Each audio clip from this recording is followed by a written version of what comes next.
Welcome to the Kale Houser Leadership Secrets podcast. Today, let's do better to be better.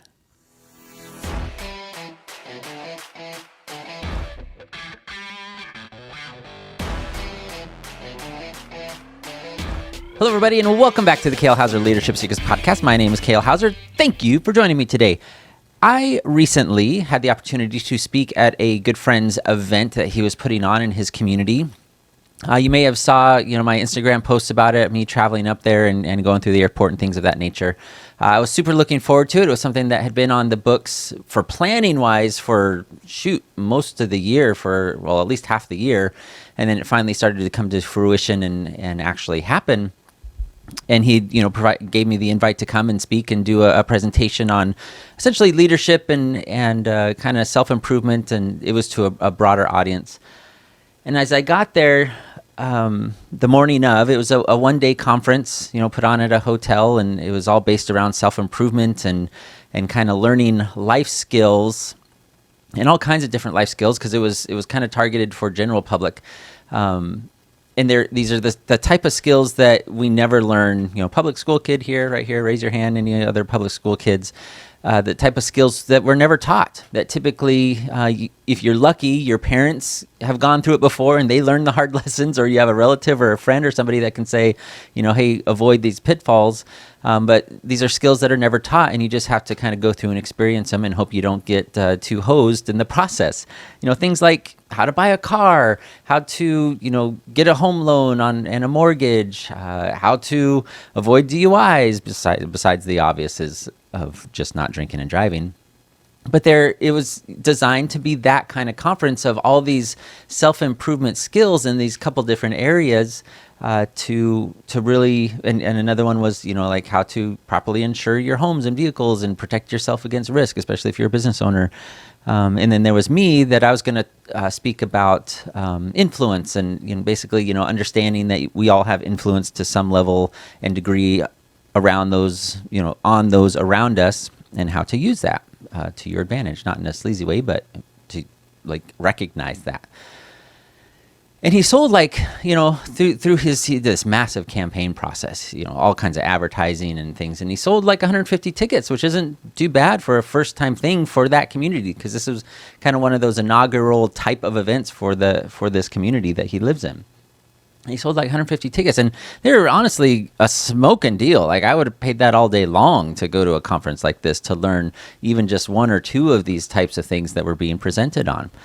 And then, as he got closer, he actually gave away a ton of tickets. And the morning of, 12 people showed up. 12 people, meaning less than 10% of the ones that paid the ticket price to be there showed up. Now, I don't know the statistics of those 12, how many were from the free tickets that they just, happened to get a free ticket through whatever venue he was giving those out to, versus where all 12 have paid. And he ended up having to give him refunds. And it was a huge, admittedly so. And as you can imagine, it was quite the disappointment. But it wasn't so much the disappointment of his quote unquote failure, because some may see it as a failure. I don't see it as a failure. And I think in retrospect, he won't see it as a failure. It was a disappointment in the sense of, here is this man trying to improve his community, trying to offer this education, this service, because I don't think he was even selling anything at the conference. It was purely for, hey, these are all things you need to know to make your life better, to help you plan your life better, to help you figure things out and not get hosed as you go through these and make mistakes that all the kinds of other people have made. And it was that disappointment in his community is really, I think, what hit the hardest. And I can, you can kind of see it on his face beyond the, the financial, because he had rented the hotel conference room and spent all the money on advertising and flyers and all that type of stuff. Certainly, absolutely. I've been there, done that. It sucks, for lack of a better term. But to recognize that, man, my community needs this, and they just don't recognize it.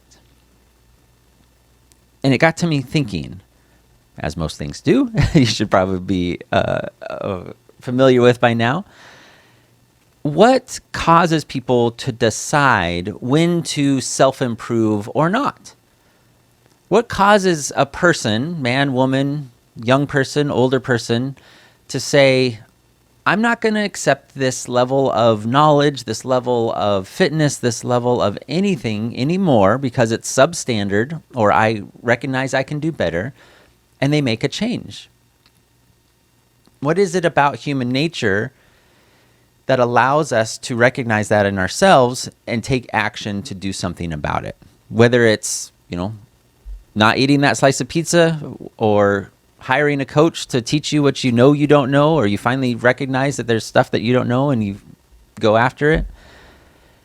Is it always some sort of stick, or is there a carrot involved? Because certainly we go through change when we are forced to, for some pain point, when we literally can't get out of bed in the morning, or we haven't been able to see our feet for the last 10 years because our bellies are so massive that it forces us into a change. Or your doctor says, hey, change your diet, you're going to be dead in 2 years, whatever that case is. Or your boss comes to you and says, you need to change the way you interact with our customers because it's not good, or I'm going to have to let you go. Here's your final warning. Let's get you on a training program and we can fix this.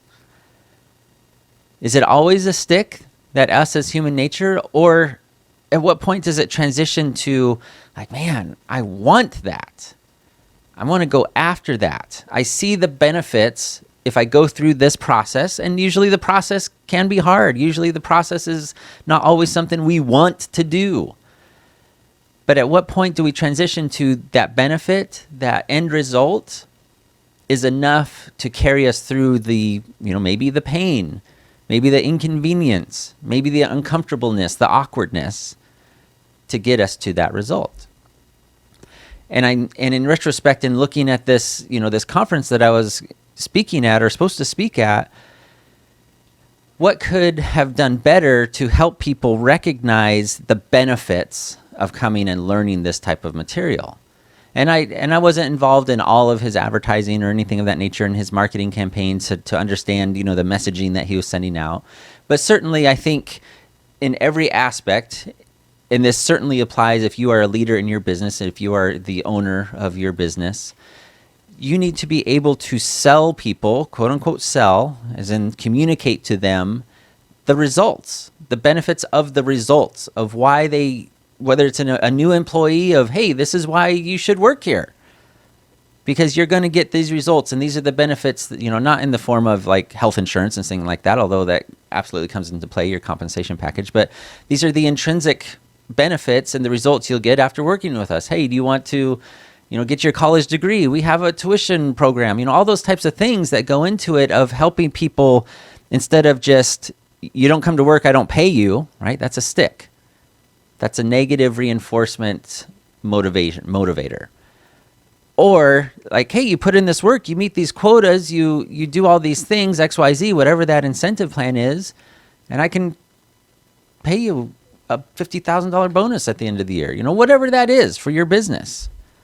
We can move you up from journeyman or from apprentice to journeyman, or from journeyman to master, however that looks like in your company. And you provide them that path of incentive, that path of results after X time and doing these things to get there.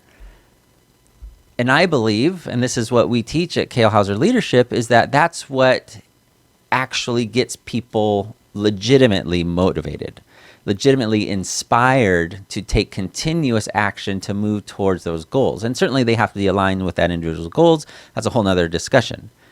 But I wanted to kind of use this opportunity of this conference and recognizing, yes, absolutely valuable information that was being presented. Some amazing speakers that were going to be there. There wasn't a massive celebrity like, hey, come meet Arnold Schwarzenegger, nothing like that. But the information being provided was absolutely critical for pretty much most everyone in that community needed it to better themselves, to improve their situation, to improve how they did life, and especially with potentially future decisions that they had to make in the form of their finances, their insurance, their leadership, and how they use their influence, all those types of things. And I think we as business owners, we as communicators need to do better of recognizing we need to use like, hey, you better come learn about DUIs because, your uncle got a DUI and we need to fix that, or, whatever that situation is. We need to do better of communicating the results and why this is good for them versus just not being bad for them, if that makes sense. I know I'm not communicating that in the exact right way that I want to, but that's the way I communicate. That's what you get. All right, so the whole point of this is to do better in order to be better. And if that means going out and getting the education, if that means sitting through a seminar or a conference, taking your Saturday afternoon to learn about new life skills that you don't have, then do that, because it will make you better. If you go into it with that attitude of like, hey, I'm going to learn something from this, even if it's just a small thing and you can make a small change in your life, man, isn't that worth the time and investment? Because you'll have spent that 2-3 hours on a Saturday that will now last you the rest of your life. For the next 20, 50, 60, 70, 80 years, however long you're alive, you'll have that information now. It's yours. We need to do better to be better. All right, everybody. Thank you for joining me. I appreciate it. I appreciate you. Likes, comments, subscribes, and shares are fantastic. If you know somebody that can use this type of information, please make sure you share and make them aware of the Kale Houser Leadership Secrets podcast. No matter where you're at in the world, have a fantastic afternoon. Bye.